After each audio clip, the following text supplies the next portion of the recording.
vous avez un rôle à jouer pour aider à corriger les excès du passé.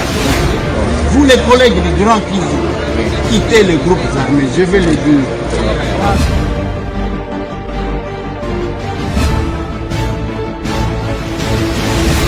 Bote bon week-end bisika bozwami bandeko nanga bino bandeko oyangai tokutani tokomi samedi 9 octobre 2021 to solo la masolo to échanger moi mouké sur les questions d'actualité comme c'est le week-end il faut tous à la quand même moi moukousse pour nous permettre bino ko enjoy nakata week-end na bino pambate toujours kabino en otage te ndenge balobaka masolo na depuis te bandeko nangai la 28e sommet France-Afrique. J'ai une vidéo qu'on m'a partagée, que j'aimerais partager avec vous. Boyoka, l'Afrique a des valeurs, bien que ces valeurs-là ne sont pas reconnues par l'Afrique elle-même. Ma solona de pitié, bande konangai, les en meeting à la Mouka, après au Argentine, Bilambaka, il y a la Mouka, toujours sur la même place. Na place Sainte-Thérèse, Masolona de Pité, dossier à Séni, ça va dans tous les sens. Grève, il y a des enseignants, et puis il y a ceux qui sont en question orale avec débat. Oyo, to initiaki, et à l'endroit du ministre de l'économie. Voilà, bande kolanga, il y a l'ingito ramassé biloko wana mwa malembe malem. Pendant 7 ans, Bande Konanga, on m'a partagé une vidéo au Nalingito Bandana. Dans le 28e sommet à France-Afrique, il y a une dame de la société civile, je ne connais pas son pays, qui s'est exprimée. Biloko Nalingi, bozala quand même attentif. Tolanda maloba oyo. Oyo ayokaka français te, oyo ayokaka français Mupanzi a expliqué yenini azoloba. Pendant ce temps, ce sont les vidéos oyo va partager à penza te. Ezana mutu akotindela yo te, mieux va tindela yo oyo azofinga oyo. Mais les autres Africains bazali ko réfléchir. Pendant 7 ans, que biso tozali nakati kofingana. Mais il y a d'autres Africains. Bazali ko oser ko dire tout haut ce qu'il pense pour changer. Parce que toko bomana, toujours bomana, toujours bomana, toujours bomana. Awa. Félix a sali, l'abbé Chola sali. Oh, cardinal a sali, Martin Fayulu a sali. Mais sans regarder la direction, il y a wapi makamango ezo. Allez, suivez-moi cette vidéo-là. J'ai des choses à dire, mais il faudrait bien que vous me permettiez de respecter les salutations d'usage. Monsieur le Président, chers invités, chers Français, chers Africains, chers amis, Mesdames, Messieurs, et à tous ceux qui sont là aujourd'hui et qui nous suivent à travers les médias pour participer à cette conversation directe et surtout sans filtre. Bonjour. Bonjour. Je suis Raïmwende Elda Kwama. Je suis africaine, je suis burkinabé, je suis intègre. Merci. Nul besoin donc de vous préciser que mon interpellation sera celle de la vérité, de la sincérité et de la franchise. Sans filtre, Monsieur le Président. Mon point va s'articuler autour de tous ces imaginaires-là. Et s'il s'agit de parler des imaginaires et de ces concepts faux, incompatibles à la réalité de nos peuples, il faudra surtout parler du vocabulaire dépassé, inadapté, dévalorisant, qui réside encore dans vos discours et dans celui de vos institutions lorsque vous vous adressez à l'Afrique ou lorsque vous levez des fonds pour aider l'Afrique. Parmi ces expressions, il y en a une qui retient mon attention tout le temps et qui par fini me dérange. L'aide au développement. Monsieur le Président, L'aide, tant qu'elle n'aide pas, tant qu'elle n'amène pas à se départir de l'aide, comme le dit Thomas Sankara, il faut s'en débarrasser. Car l'aide, ce type d'aide-là rend esclave. Ce type d'aide-là empêche les peuples, les populations de s'en sortir par elles-mêmes, par leur propre capacité, parce qu'elles peuvent le faire, Monsieur le Président, et vous devrez le savoir. Le meilleur est en chacun d'entre nous, quelle que soit notre origine. Je continue donc pour vous citer ici Feu Joseph Kizerbo, un intellectuel africain, certainement que vous le connaissez. Vous lisez beaucoup, n'est-ce pas, Monsieur le Président? Il a dit, et je cite, « On ne développe pas, on se développe. » Fin de citation. Alors si on ne développe pas, on ne peut pas non plus aider à développer. Ça fait près d'un siècle que l'aide au développement se balade en Afrique. Ça ne marche pas.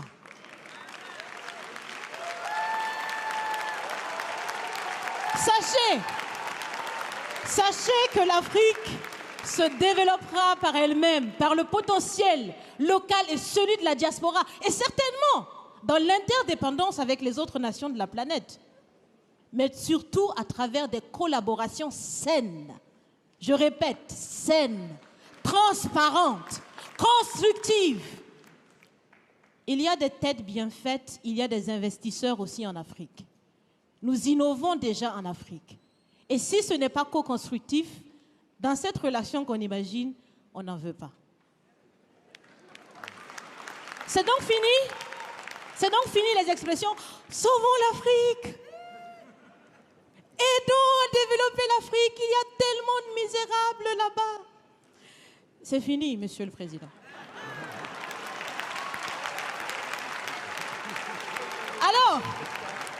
Alors, si on doit vivre ensemble, parce qu'il le faut à tout prix, ça sera dans l'interdépendance, je répète, mais surtout et aussi dans le respect et la valorisation des uns et des autres. Monsieur le Président, vous avez voulu ce sommet différent, vous nous avez appelés, nous, société civile, tout en sachant bien que tout ce qu'on peut faire, c'est dire ce qu'on pense. Vous êtes un président, vous pouvez prendre des décisions, que chacun prenne donc ses responsabilités dans ce sommet. Monsieur le Président, je vais vous proposer des actions concrètes. Est-ce que vous savez, je pense que vous le savez, l'AFD, l'Agence française de développement, fête bientôt ses 80 ans. C'est l'occasion de faire différemment, changer déjà le nom, changer le fond. On l'a si bien dit, on veut des partenariats qui soient clairs, qui soient transparents, où nous aussi on peut parler, on a notre mot à dire, on peut aussi agir et on peut mettre aussi de l'intellect et des ressources financières sur la table de la discussion. Je vais finir parce que j'aime bien échanger avec Monsieur le Président. Mais je vais finir. Et je vous propose de visualiser avec moi ceci. Si la relation entre les pays d'Afrique et la France était une marmite, sachez qu'elle est très sale, cette marmite. Elle est sale de reconnaissance légère des exactions commises. Elle est sale de corruption. Elle est sale de non-transparence. Elle est sale de vocabulaire dévalorisant. Elle est sale, Monsieur le Président. Je vous invite à la recurer par des actions concrètes. J'ai déjà proposé des actions, commencez. Mes amis le feront aussi. Si vous refusez de la laver, si vous voulez quand même préparer là-dedans, je ne mangerai pas. Nous ne mangerons pas. L'Afrique ne mangera plus. Le repas. Écoutez. Le repas.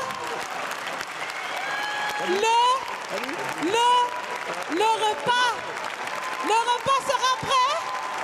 Vous serez le seul à table avec un appel petit difficile. À bon entendeur, salut. Merci. Voilà. Je pense que quand moi 6 minutes wana tozui.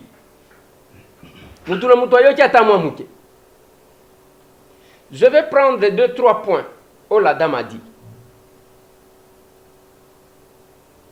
Pour nayoka kina binoke Macron ayoki eloko. Omoni Macron ayoki eloko. Je sais que Hermoko bakipaka na bangote. Il y a les orientations que nous pouvons donner à notre diplomatie. J'intervenais dans huis clos de Salaki à la situation à l'est du pays. Nous devons faire une recommandation à la communauté internationale. Le rapport entre les États sont des rapports de force. Il y a Liboso Yangwan. Tant que bino bozo boyako monter une armée forte, boko bandaka kolela lela muto akoya ko sungabino azate. Bon ça la théâtre, fragiliser l'armée, mettez qui vous voulez, muto azuma nduki abomi bande ko après bozu bo commissaire colonel général, tout ce que vous voulez. Voici ce que la dame dit. Que on ne développe pas, on se développe. Ce n'est pas que bino kaka tozo développer Afrique tozo te biso moko ba africain toluka ndenge nini ya ko se développer. Là c'est nazo zwango na ndenge Afrique mais biso na Congo. Qu'est-ce que je n'ai jamais dit? Quand M. Laurent Désiré Kabila vous dit prenez-vous en charge. Et c'est ce que la dame dit. Toze la teke toma koma kaka boye oyo bongeli a comment loba l'état bébé. Bamendisaka biberon. Nyoso basale la kaye. Kolatisa pampers. Yé kolaka tout le monde veut se faire, je ne sais pas, élève ya malamu. Mais entre biso, ya biso ba vidéo. Oh wana ya mwasi wana. Ça passe sur les réseaux sociaux. Batuboni bakolanda yango. Oko partager les nani. Mieux vaut zo soki yoki Mike Kalambai na mwasi na ye. Allez, ojo partager. Eliane, au partager. Maman Mimi, oh bah fini de quoi liaison. Wana ko partager les bateaux à 100. On ne développe pas, on se développe. Mais à ce niveau-là, des fois, biso ba villageois tozalaka un peu bien. Parce qu'on cherche à se développer. Oh timboka, papa na ebanité, boro izanga kombo. Ozo bunda pona ko se développer. Ozo travailler sur bas d'un nanté. Ya ona lobaka na bilunga etambu tala. Nazamwa na kisombete. Tala. Nazamwa na litote. Namwa na mobutu te ndenge nazaboye. Eh? Nazamwa na bemba saulona te oyoki bakombo. Ngai nazamwa na boro ezanga kombo papa na ngai ebanité. Papa na ngai est un grand villageois. Aboti un petit villageois que je suis. Nabana nanga, ba koko ya village. C'est comme ça. On ne développe pas, on se développe. Question. Soki kaka, ozu kaka maloba wana yake ko se développer. Ozu oyo salaka. Ozu yo omitié wana. Ozo développer to zali ko se développer. Ko se développer wana na angle nini. Ba ebela yo Soki ezana makambu ya buzoba place spécialiste ya ko partager soki olingi eke ne pas batunyo so tindela ye mais oyo kara. Deuxième point que la dame a évoqué, elle dit na ba rencontre neti oyo oloba keza la différent. Donc il faut différente bien sûr. Eza koloba que otika biso toloba o biso tozo kanisa. Bande konangai ba congolais tozo atan ya kukanisa. On doit penser, on doit réfléchir. Si on ne veut pas réfléchir, tozo linga facilité. Mutoazo nuna asala ka ba débat ya buzoba, c'est grave ça. Pendant que les autres se développent, biso tozawana tozo talaka. Ozo mona mboka wana. Mais qu'est-ce que nous faisons pour ces pays, mon Dieu? Ceux qui n'ont pas wande na okota na makambo ya RDC, boka siko ya biso makambo. La dame ajoute, elle dit, On doit laver la marmite. Ce qui bolambi ango sans que bo sokola, biso tokolia te. Yomoko ko mikuta na mesa yomoko zolia. Botika ba mo oya kokosa ka batu. Donc toko pesa donc toko développer, toko kabela bango. Biso na Congo to vandela makambuana. La dame parle de l'Afrique. Mais biso aw. Tango baninga bazali ko réfléchir. Tango baninga bazali ko lobela Macron. Où sont les Congolais? Où sont les Congolais? Bazawapi. Où sont les Congolais? Et qui envoyait na ba rencontre en Ndengwan? Tobima kaka ba l'échec na ba rencontre en Ndengwan. Il fallait tout le monde un Congolais qui parle comme ça. Tous ces gens qui insultent les gens sur les réseaux sociaux. Tous ces gens, bah, spécialistes, il y a des réseaux sociaux. Vous avez entendu, il y a déjà un débat dans notre pays. Bazolo basiko ma finga ya ba Facebook, na ba WhatsApp, qui va porter la responsabilité? Mokolo Facebook et WhatsApp. Il y a un débat. Est-ce qu'on va dire au nom de la liberté d'expression? Quelle liberté d'expression? Quelle liberté d'expression? Il n'y a pas de liberté mondiale. Il n'y en a pas. Quelle liberté d'expression? Il y a pas de konanga Bolandi cardinal Oya France. Alobika ke droit canon et l'équipe à loi française. Il a été invité, convoqué par le ministre de l'Intérieur. Il y a France. Babete Moussapine Longi, mbala souka oroba maloba na yo. Kolobaka ke droit canon et le droit français. Babengi Moussapi par le ministre, na lobi ministre de l'Intérieur. Yaka. Oh naza cardinal, monsieur Yaka. C'est en France.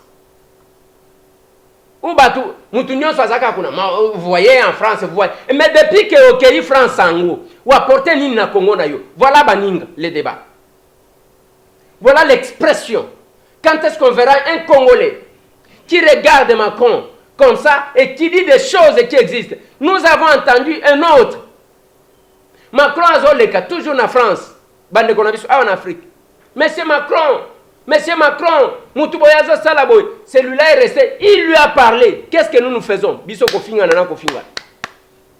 On ne s'est pas posé les problèmes au bon endroit. Mais ceux qui baligné ba kangayo ba faute à français ba to liboso.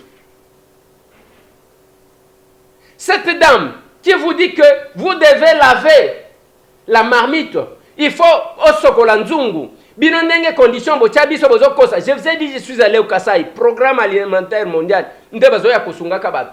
Pona mutema malamu bazaka nango bien pona kosambela basambela koleka bino. Vous ne voulez pas prendre conscience. Vous voulez vivre de l'aide. Hein? La dame parle de l'interdépendance, la collaboration. Nous dépendons de la France dépend de nous. Et qui peuvent faire ça? Ceux qui ont l'occasion. Et ça, ok, allez. Na Champs-Élysées, au Télémi, on a une photo. Ok, kuna, Olongo, kuna. Ok, la Maison Blanche, au Télémi, au Kangi photo. Non, on n'a pas besoin de ça. Tozana posate au poste la kabiso ba photo ya ndenge kanga boye. Na mboka ngo zaliwana. Ozo sala nini à part kofinga baninga bandeko na yo. Ozo sala nini? Tala baninga. Ce sont les Africains comme nous. Batangi moko soki otali azana diplôme ya malonga te lokola ndenge biso awa. Mboka ya compétition ba diplôme. Et quand on parle, quand est-ce que le Congo, il y a biso ezaba buzz. O comment on degré tozo fingana aw. Degré tozo swan. Na lingi na zonga parce que na lobi keza week-end, il ne faut pas tozo bino beaucoup de temps. Beaucoup de temps.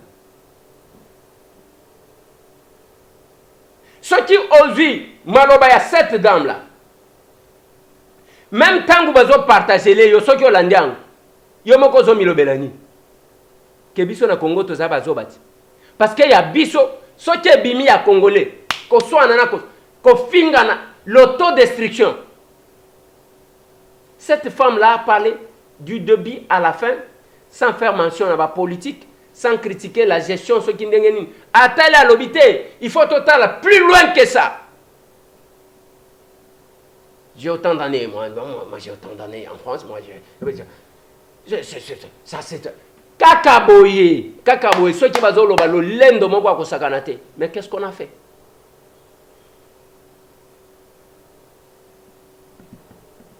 Biso na esika ndingo ana to mona nakate. Na ko lagisa bino place to mona nakate. Na ko lagisa bino place to mona nakate. Net na minito. Hier quand j'ai parlé, les gens n'ont pas compris. Il y a Batumisusu. Je vous mets l'extrait à pasteur Eric Senga, oyo a lobby sur la confession religieuse. Na ligne même bino place bazo soir. Suivez-moi cet extrait-là. Question. Je vais oser à cela, parce que j'ai suivi notre collègue quand il a parlé, il a dit beaucoup de choses. Est-ce que vous, les amis de la presse, vous savez qu'aujourd'hui, les 6 confessions religieuses, depuis les chefs, pour ne pas dire les confessions, ont été logés à l'hôtel du fleuve Congo? Vous le savez ou pas? Parce que si vous ne le savez pas, on vous donne l'information. La commission paritaire est à l'hôtel du fleuve Congo. Maintenant, les six chefs qui sont logés à l'hôtel du fleuve, qui paye la facture de l'hôtel du fleuve Congo? Non, mais c'est là où vous, les journalistes, vous devez aussi aider. Parce que quand vous posez des questions, vous estimez que quand nous s'il vous plaît, c'est là où, s'il vous plaît, votre travail est très important et contribue beaucoup. Je crois qu'il exige assez de professionnalisme, comme vous le faites déjà. S'il vous plaît, c'est une question, je m'interroge, comme un citoyen congolais. Parce que moi, je me promène seul, comme M. l'abbé. Pas de garde du corps qui m'entourent, des policiers. Je suis chez moi, dans ma petite maison et ma petite famille. Comment vous expliquer, nous sommes en crise. Nous parlons des candidats. Mais au même moment, la commission paritaire est logée à l'hôtel du fleuve et les 6 chefs pompieusement aussi à l'hôtel du fleuve. La question, qui paye l'hôtel du fleuve? Il faut qu'on se regarde dans les yeux. Parce que si nous, les pasteurs, nous ne sommes plus en mesure de dire la vérité, à quoi sert la nation? Nous avons l'obligation de réguler la morale publique. Bon, il y a des choses, il ne faut pas commencer à s'en habituer, ça devient normal, ça rentre dans les jeux du langage. Et vous, non. À un moment, il faut que nous soyons conscients de ce que nous sommes. Les religieux doivent être responsables de ce qu'ils font dans l'histoire de ce pays. Donc, dire aujourd'hui que parce que nous pensons défendre une vérité, donnerait raison aux politiques, ça nous inquiète. Voilà. Même côté à religion yangoa. Si confession religieuse, logé na fleuve Congo Hotel. Bavandi kuna. Commission paritaire, logé na fleuve. Oui, biso, j'étais membre, bien que nasala kaka. Nasala ka un jour. Nasala ka un jour. Oui, na fleuve Congo Hotel. Mais ce que nous avons besoin, Ezawo wanate. Nalobaki ceux qui m'insistent sur le consensus, ils n'ont pas battu. Parce que il faut que toyokana pour que tokende na maponomi ya bien, ya calme. Mais ceux qui kaka boy na attention, oyo azokana, ngai na kosala boy, ceux qui bomeki nga na kosala boy, oyo alobi ceux qui bomeki. J'ai suivi tout le monde, ngai. Nalandi l'abbé Chole, Nalandi Dodo Kamba, que je peux vous proposer de suivre aussi. Il est là. Nous sommes arrivés à tirer de certaines conclusions. C'est que nous allons adresser une correspondance au président de l'Assemblée nationale, lui répondant par rapport au travail que nous avons fait. C'est-à-dire que vous n'attendez pas une suite forcément des discussions ici. C'est terminé pour vous ici. Ben, on ne peut pas dire que c'est terminé en termes de notre plateforme. Mais comme nous l'avons dit, nous réitérons la confiance au travail que nous avons abattu, que nous estimons être cohérent. Et comme nous avons su le dire, on a été tenté de convaincre nos confrères pour pouvoir nous rejoindre, revenir à la raison, pour pouvoir accepter et nous suivre dans cette ligne. Parce que le temps court, on n'a pas de temps à perdre. Nous ne voulons pas porter la responsabilité d'un quelconque glissement, comme nous l'avons dit. Alors, ça n'a pas été facile, il y a eu encore beaucoup trop de choses. Nous respectons, n'est-ce pas, les avis de chacun de nous et surtout les avis qui viennent des églises sœurs, disons la Cinco, l'église catholique et l'église protestante. Vous allez revenir lundi? Non, ce n'est pas ce qui a été prévu. Hein. De toutes les façons, les 72 heures nous ont été données et nous avons fait un travail. Le reste, vous le saurez lorsque l'Assemblée recevra la correspondance. Nous allons lui adresser. Qu'est-ce que vous avez sur le contenu de la correspondance? Le contenu? Non, mais, nous dirons à l'Assemblée nationale ce que nous avons fait comme travail, ce que nous pensons par rapport à la CENI et ce qui est un travail collectif. Vous êtes en contradiction avec l'Église catholique? En divergence de pensée, mais pas en contradiction, parce que nous pensons tous que c'est le meilleur qui doit diriger. Merci. Et nous l'avons trouvé ensemble. Merci. Voilà. On n'a pas besoin de quelqu'un qui vient poser quoi que ce soit. Selon Batumisus, Dodo Kamba, Ayaki, avant il y a le bilan, écoutez, les candidats c'était à prendre ou à laisser. C'est pas comme ça. Et bien, quelqu'un ils se sont enregistrés. Bangomoko. Basali Nanzab. Côté biso tozalaka yango. Et pendant ce temps, tozo soana. Plus de 50 personnes, plus de 55 personnes. Bibembe bazui. Toza kunate. Bande kwa Mongala, bango moko bazokufa. Ni ministre national et affaires humanitaires, ata de santé, Tibo inazoloba. Il fallait que le gouvernement provincial se débrouiller avec quels moyens. Mais Kinshasa toko swana kase ko swana. Même à Ponomiango, on ne doit pas faire à Maponomi un projet de société. Population wana oyo bakoti ko voter yo bazo sila. Plus de 55 personnes bakoufi Kinshasa l'isolé zobeta mate. Les leaders ya Mongala bazo monana te. On ne sent rien du tout. C'est comme si rien n'était, tout allait mieux. Plus de 55 personnes bande konangai. Et ça banzinzi bakoufi to bande konabisoka.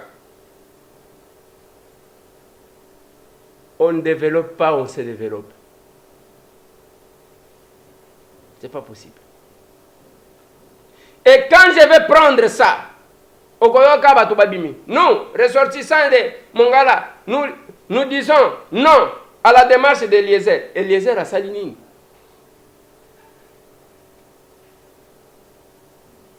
C'est là que nous sommes. Côté Bisoto Zalakayangwa. Côté bisoto zalaka yango okomona mutu tata mobimba vani te wana na landaka ye kaka pona seka pona te. Dis-moi qui tu fréquentes, je te dirai qui tu es. Yebisanga yo kenake pa nani ngana ko yebisa yo soki oza nani. Ça c'est clair, botika lokuta.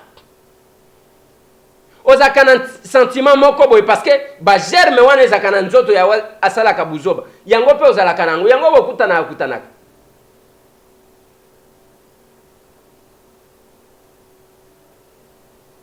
Le dossier à Seni Tozawan, je l'ai toujours dit, église catholique neti biso. J'ai dit un jour ce qui est simbité, même l'abbé Cholé là va regretter. Nalobango na bande kwa mouvement citoyen. Nalobi, Nanzela Bozokota. Oui, pensez que vous déstabilisez, Félix.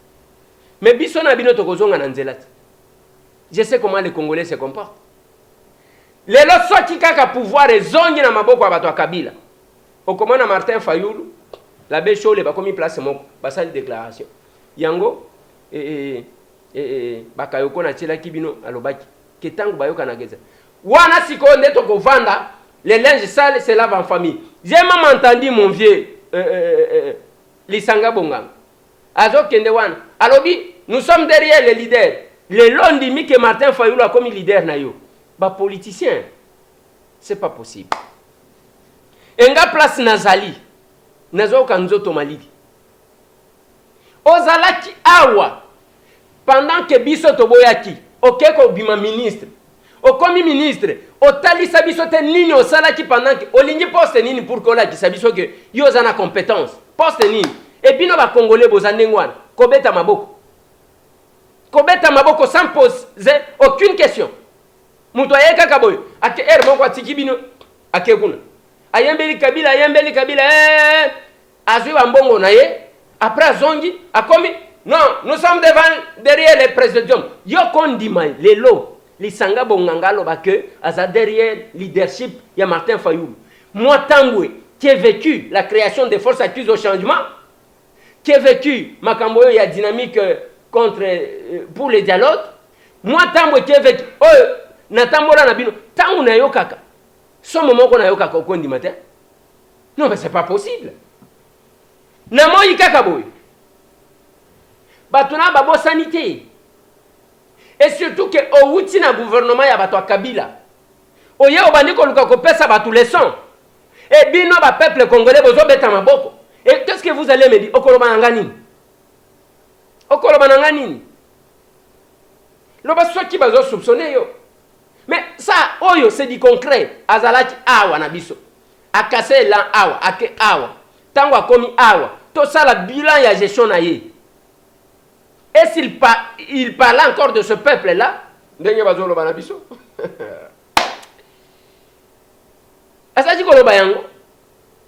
et du coup, non mais attendez. Moi, je travaille de sorte à ce que je puisse un jour me présenter devant eux. Et avoir un discours. Je suis en vacances parlementaires tous les jours. Je suis avec cette population-là tous les jours.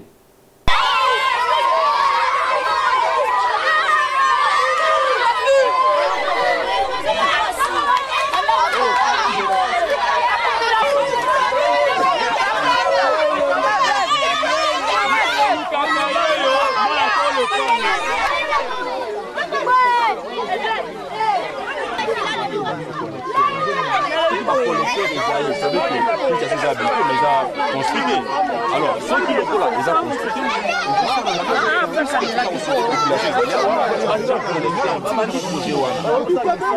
Avec le gouvernement, il y a qui Mouta. Mais, nous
Malembe, malembe. Pendant ce temps, il y a réflexion. Il y a un meeting. Au commun, oya kekuna afingi et Félix Asaliboy. Ndekona yo, viens Martin. Je dirais ça tous les jours. Chaque fois que vous avez bête à Félix, il y a pas que vous avez mis bête à l'eau. Parce que la manière dont vous êtes désorganisé, vous allez se comporter. Je le dis toujours. Mon souhait, c'est de voir Félix Antoine Tshisekedi Tshilombo, Martin Fayulu Madidi, Moïse Katumbi Tchapwe, Bazakuna Bako Tambol ensemble. Ça, c'est mon souhait de tous les temps. Parce que na yebi, Batouana Nazo Tanga. Comment ils ont évolué et dans ces combats. Même l'église catholique, moi, ça me fait mal. Quand j'ai dit hier que Namoni, ce n'est pas pour saboter. Je sais. J'ai assisté à des réunions, moi. Je connais ce que nous avons été avec l'église catholique. Même Moukolo Yake pouvoir Olelongo Kakapan et Zonye pas Bato Kabila. Bon, comment la Béchol, Bakomi Kosa la réunion, na Félix Antoine Tshisekedi Tshilombo, na Martin Fayulu Madidi, Bakomi Koloba même langage. c'est pas possible. C'est pas possible. Les lots, quand je marche, même dans l'opinion, avant-hier, na Sambaki, c'est qui est curieux, na kutana ki na bande ko na biso alamuka, to bandi wana to kuti bango. Eliezer wana, na lobi na sali ni nyonga yoyo. Te honorable omoni tout ça ndenge tozala ki kosala. Na lobi papa, yongo obunda okenda kote ni. Tango to vandi. Oh moni, bato pe perdre ndenge basali na lobi osala mariage na bino na malembe. Mais boko yoka soni un jour. Tu ne vas pas, moi, t'as m'imposer. Ngai. Télémission à Nzela pour que vous prêchiez un peu perdre. Et comment on a dit? Et comment? Est-ce que vous avez vu mon tongo aborder? Le même dossier à RAM. Je vais expliquer cette histoire. Mais qui a interpellé? Moutou a interpellé qui?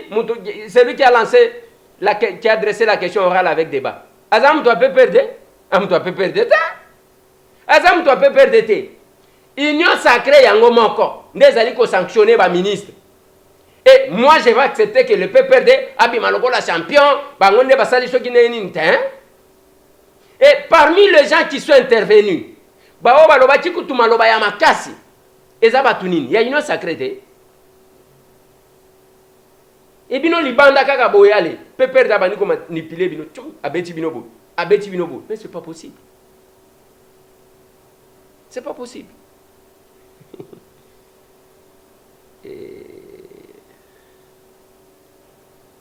C'est pas possible. Les lotos zakuna netingai jusqu'à na minute on a zolo. J'ai dit aux gens qui défendent les lots ram namoni bato belé. Je vous ai dit, je vous ai donné ma position. Te bargument aux autres ces yango te. Culture fiscale, ce n'est pas le ministre de Petentik et nem to à côté ya. Petentik makambo bokoji ko sala. Omoni poste. Kende bazotonga, kende nanu kotuna nini bazotonga. Kende kotuna nini bazotonga. Ba terrain, ya ese même umbango oyo bakangaki. To kita nanu na ye sur terrain, to kenda na ifasi ke ne fiske pona koluka ko récupérer ba terrain. Ya SPT plutôt. Mais on ne fait pas ça. Auto bani côté la culture fiscale, wana musala na binote. Même pour l'internet, ezana makambu ya fibre optique, auto mona ba mema Joseph Kabila, bakenda na ye, bake akeko inauguré. Ti lelo to yoka kalika mango ya fibre optique te. Voilà là où nous attendons. Eza pona okata batu ba crédit Congolais. Et de l'autre côté, c'est la grève des enseignants. Nous avons deux extraits, deux vidéos. Nous avons vidéo d'abord, il y a Oyo, Bakenda qui peut désactiver, combo ya batu. Enseignant au Bazate, comment Bazala qui chasse. Suivez-moi ça.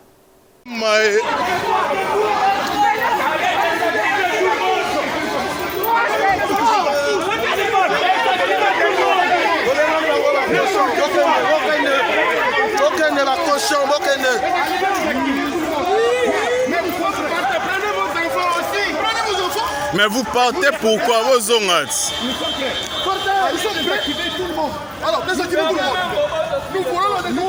Nous sommes prêts, désactivez-nous.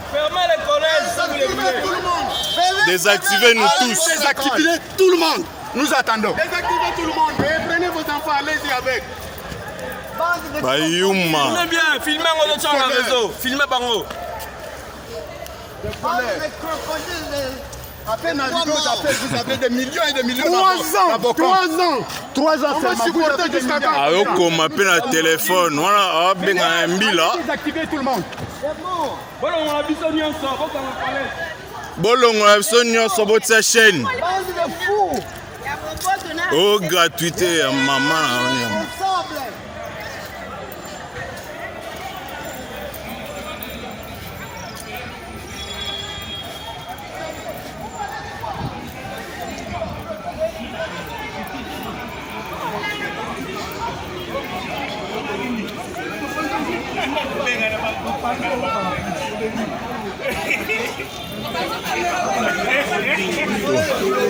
Image il faut qu'une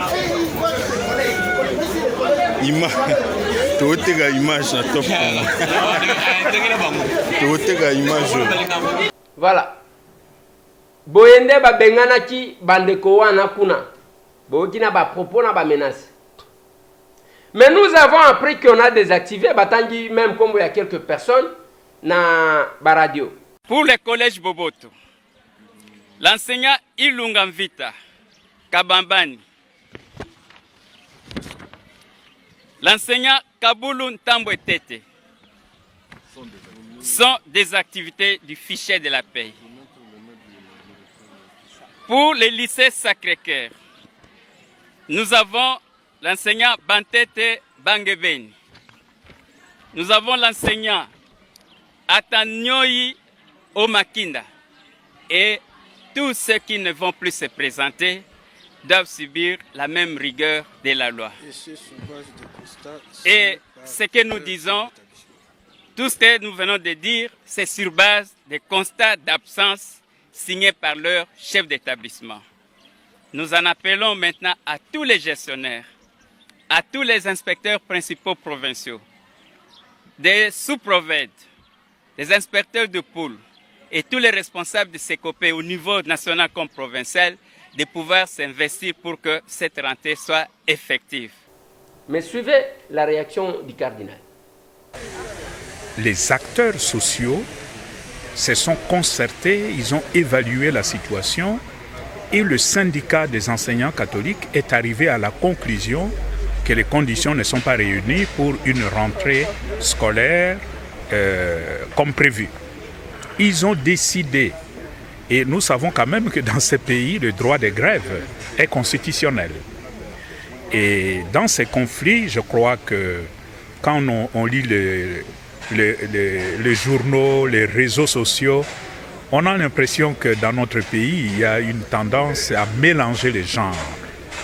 Ce qui se passe actuellement n'a rien à voir avec l'Église catholique.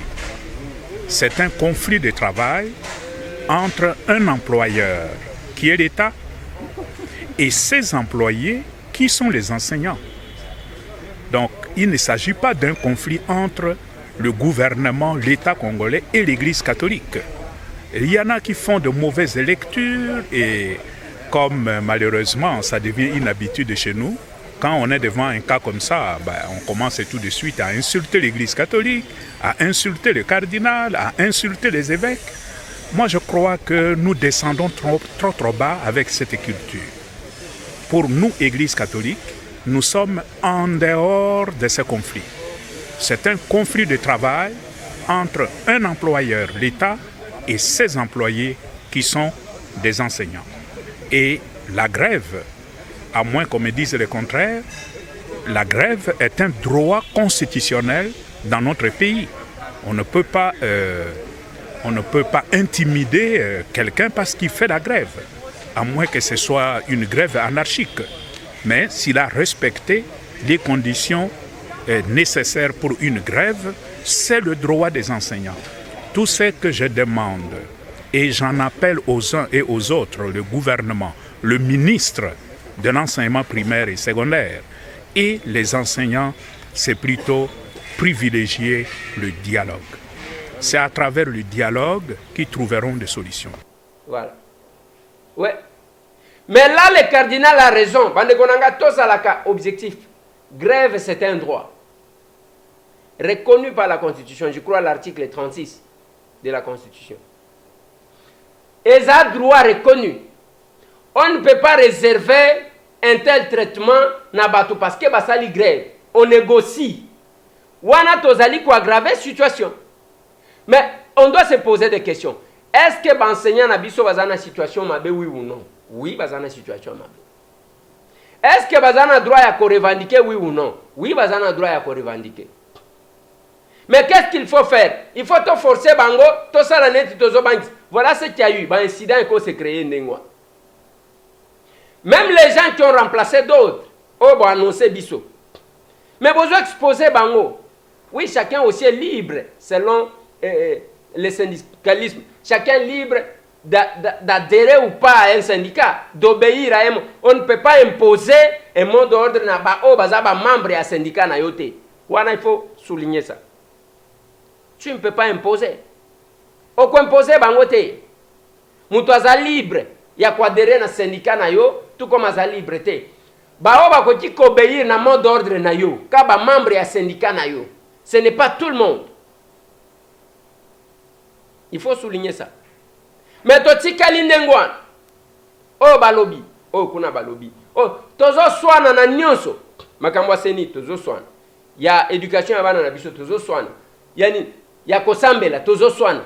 Ko swana mikolo nyonso. En ce qui concerne la CENI, moi je proposerai ceci. On va nous accorder ça. Il fallait égoïsme ya basali na nzambe ndenge ozomona bango nyonso to wana. Tant que vous avez besoin vous êtes composant de la société civile. Mais vous voulez, vous avez besoin de vous avez s'il y a une troisième voie à trouver, vous avez bon, le coup là, vous avez posé problème, vous avez posé problème. Vous avez réfléchir ça. Vous avez posé à comment on a besoin de vous avez posé. Lobi bande ko basangana ki sur la question de notre question orale, s'il faut le dire, avec débat adressé à la ministre de l'économie. Nalingi na expliqué moi mouké avant que tout ça maloba na ba. Tu adresser question orale avec débat en ce moment. Okoyoka peut-être régulièrement zolobama, ça a traîné. Ce qui n'a pas la question orale avec débat oyo. Pendant que madame Akasi Azalaki tellement que abandaki déjà koloba ke biso tozo ke la bango zo ainsi de suite. Il y a qui maloko la zo. C'est comme ça qu'on a dit OK. Et sengeli toye ba pona nini ba congolais ba zo mbongo te. Il y a eu les ordonnances, les décrets, les arrêtés ministériels. Nyonso tout wana tozo appliquer yango à quel degré? Qui a péché? Qui a induit les gens en erreur? Les loba congolais, bazo zoye le côté, même malewa ya ba mama na biso, bazo panza na la police libanda, ale ba indien ba récupérango, muto ake, askoti na supermarché, asombi fufu, asombi fumbwa, asombi makayabu, ale, oyo malewa ba mama bazo teka libanda. Mais ceux qui babimi libanda, ba panzi ba. Bato ba supermarché wana même ceux qui ba fongoli yango partout, ba ko engager ba mama wana. Batongo basala kakuna batushaka mon combien il y a quelqu'un qui m'a dit oh ba travailleur wana bazoloba mais siko tango bazoloba biso to kosala wapi ba futa kabino combien to kotanga na ba supermarché ngwana bobo sani makambo boloba kana biso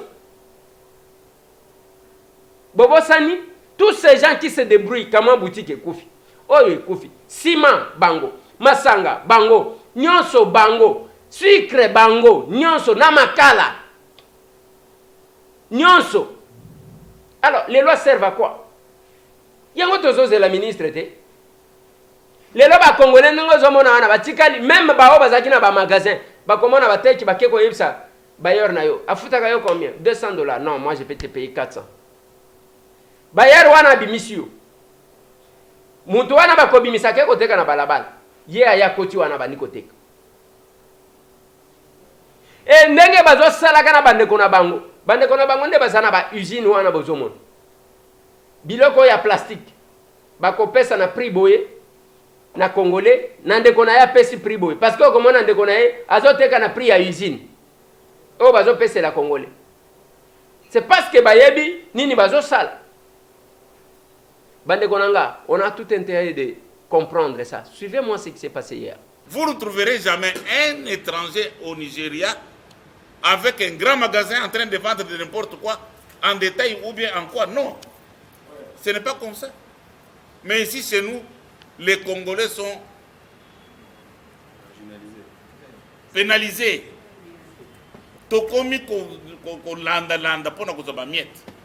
Et ce sont les étrangers qui font la loi. C'est pourquoi nous sommes là. Vous voyez que Batouana ba étranger, pour eux, bazali côté Kabiloko,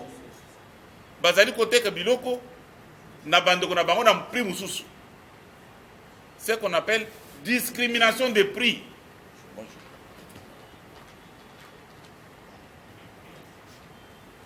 Mais Congolais, ce qui consomme biloko wana akosoma on a cher. Sikoyo akosala ndenge nini? Azo tomber en faillite. Azo tomber en faillite. C'est pourquoi Tolobi, il faut totaler la bataille de l'ébisson du Cambodge dans le gouvernement tout ça na yango. Na bakonzi o tout ça na bango lelo. Parce qu'on a mené cette lutte depuis très longtemps. Mais jamais il y a une solution à cette question. À cette lutte. Il n'y a pas une solution. Tozakaka, bazo nyate bisokaka. Boyebi ke ba douana ba étranger bazali ko zo ba exclusivité ya biloko. Ba koki koloba so moni ke eloko bozo tambola. Par exemple, machette soki tambola. Ba bisanga ke machette moko boyi ezo tambola makasi. Mais bango bazui eloko wana exclusivité na bango moko. Congolais soka ke poisson bayango et pas fournisseur kuna à l'étranger baza ko tchakal bakolingate Congolais asombe na fabrication bakolingate ezaka ka bango po bango ba nango awa Congolais bande ko sombe pa na bango et salama wapi ça ne se fait pas bango bazali na ndenge baza ko sala commerce na bango okenda na marché kato o sala kombo moko ba commerçant na bango wana bandu na bango wana 100 na kombo moko bakomi kombo fulani kombo wana za na ba commerçant 100 bazo pays bazo futan pa ko kaka na kombo moko wana ezali siko banka gagner pe ya gouvernement na biso trésor public e ko zo eloko te makambo za ebele oyo ba étranger baza ko sala biso oyo congolais azoko kalisusu ko tombola musapité tozali na mambebo mususu bazo sala tozo tanga muke ba étranger lokola bazawana bazolia awa ils viennent sans capital s'il vous plaît sans capital mais quelques temps après au Monica Kaboye babandi ko kende boso pona ni to simba na loboko poete tolité pona likambo wana gouvernement l'état otozana yesikoyo a protéger congolais ici kazo sel musala ya muke akende pe liboso lobi batanga yeke azana entreprise munene abandi muke akomina entreprise pe munene ezala tala ba banque tozana ba esika bazozo ba mbongo na FPI ba étranger baza ko zombongo mais congolais soka keyi ezaka ba problème okokende na banque ba congolais belé ba koyi ba tomber en faillite dans notre syndicat nous avons enregistré combien de morts bazo kende na ba banque bazo zo ba crédit bazo pesa ba on a 50% 60% et comme mo ko ko zongi sabana apesio mbongo lelo lobby ba bandi ko landela yo o moni kaka boye muto akwei azali suna mbongo te mbara moko appliquer crise ya wana kei na mboka ngambo tozoka ne sikwana bandeko c'est pourquoi nous nous sommes réunis ici aujourd'hui pour prendre une stratégie lorsque nous serons appelés au palais du peuple qu'est-ce que nous allons faire? Il faut toyeba déjà parce que na kotika le liloba sikoyo epa ya ndeko na biso mususu akoloba parce que mukolo wana soko ekoki tokosala musala te ozana magasin ozana étalage soki kaka président assemblée à lobby lelo ministre économie akoya ba convoquer na palais du peuple musala kosala mate biso nyonso na palais du peuple pour être total et eloko nini ministre économie aza ko répondre na assemblée nationale tozoka ni sikawana to brûler moi étape moko il fallait boye biso parce que namoni ndeko tozali awa siko c'est 3 syndicats c'est ça non un président oui parce que président Lokofo SRVC a outi ko koma biso tozali UDCC président Asopec ne bakolo siège oyo ne otosali ke tosanga na esika moko parce que baloba ke soki bato bazali l'union fait la force c'est ça non c'est pourquoi nous nous sommes réunis tous les autres vont venir cette démarche nous l'avons faite en 2011 nous avons fait une journée sans marché nous avons fait une marche de gare centrale jusqu'à la primature. Natango Yanania Yamuzito. Nous étions 4 syndicats alignés. Il n'y avait plus de marché ces jours-là. Il y avait plus de 10 000 commerçants sur la rue. Nous sommes allés à la primature. Mais jusque-là, le col étranger, ce qui est l'autorité n'a pas besoin de poche dans le biseau. Il n'y a pas besoin de poche dans le biseau. Parce que besoin de moyens, besoin de financer, besoin de moyens, besoin de poche dans le biseau.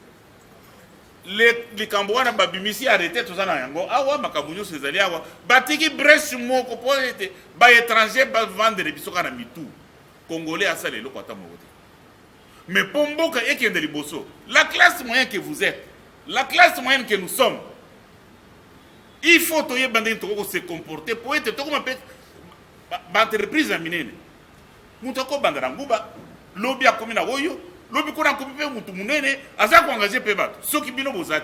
que vous croyez que ces gens-là, les étrangers, quand ils engagent vos frères à vous, ils leur donnent combien par mois? Et pourtant, ils gagnent beaucoup d'argent. S'il faut être seul, pourquoi nous ne pouvons accepter cela? Pendant que vous êtes là, vous commerçants. Si vous devenez aujourd'hui grands commerçants et que vous engagez vos frères, vous savez que vous allez donner aussi, vous allez aider le gouvernement. Yangwana lelo to sangani awa to sala préparatif wana ndengeni to ko sala mukolo wana oyo bako convoquer ministre ya économie na Assemblée nationale. To zoka niswana bandeko. Alors président oui, président Asopec akoko lobanana. Tout a appliqué mi côté c'est l'état.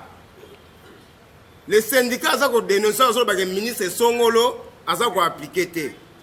Tu as bien un carton en pio de $9. En 2001, sac à l'eau, c'est combien? 25. C'était $11. Kabila a eu pouvoir. Les autres sacs à l'eau, c'est combien? Mais ce qui est ministre, c'est que dans les bandes, il y a un boca. Sac à l'eau, c'est par exemple, dans un carton, c'est 9,5. Étranger à Salis, Striti de Prunaye, à Fintech, et dans son bagage pio de Malawi. Alors qu'il y a son bien en Namibie. À Abina Tchango, $25. Ce qui est ministre, c'est un hélicoptère. Bah, FC, bah, tu as $5 par carton. C'est pourquoi vous avez besoin de voir. Parce que la société, la société, la Congo Fiti, importe combien de conteneurs par an.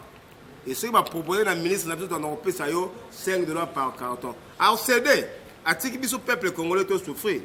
Il ne faut pas dire dans l'Assemblée que les syndicats va corrompre, tout ça. Donc, c'est question de soutenir l'association de Bino. Pour soutenir les syndicats par rapport à la stratégie autorisée. Makelo autorisée, tant que tu que Moukolo va interpeller le ministre de l'économie. Il faut mobiliser ça. Mais il faut tout balager avec les chaînes de télévision. Toujours la population. Il faut payer.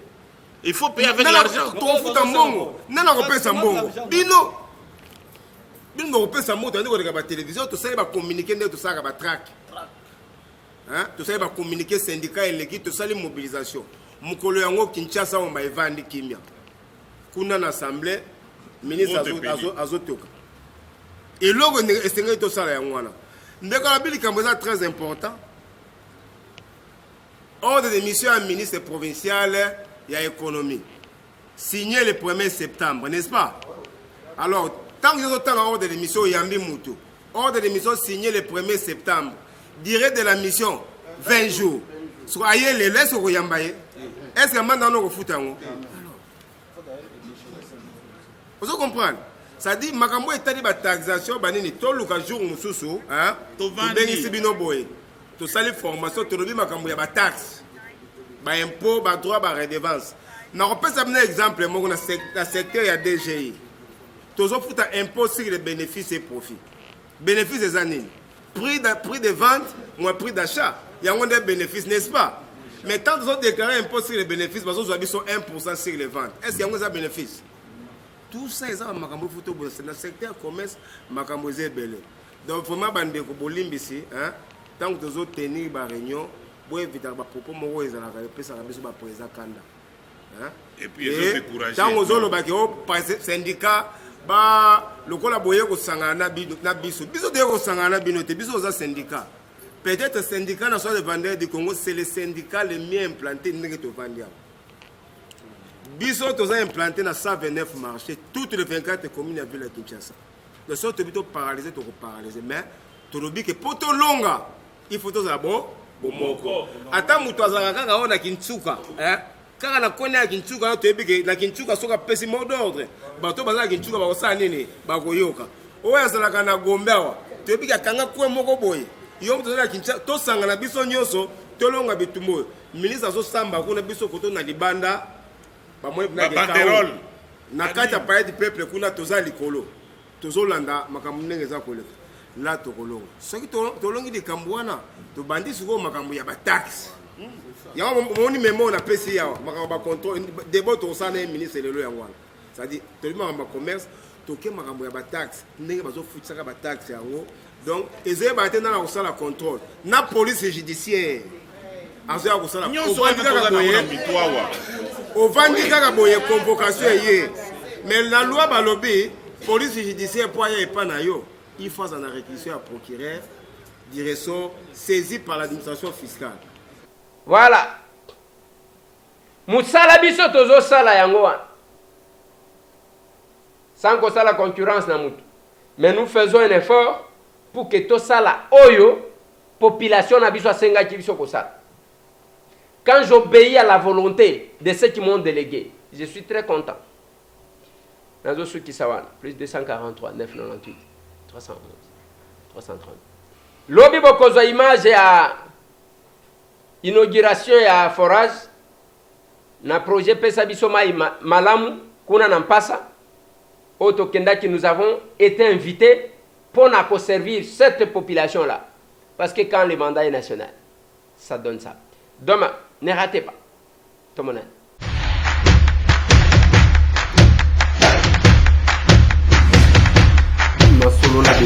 Honorables députés et sénateurs, vous avez un rôle à jouer pour aider à corriger les excès du passé. Vous les collègues du Grand qui quittez les groupes armés, je vais le dire.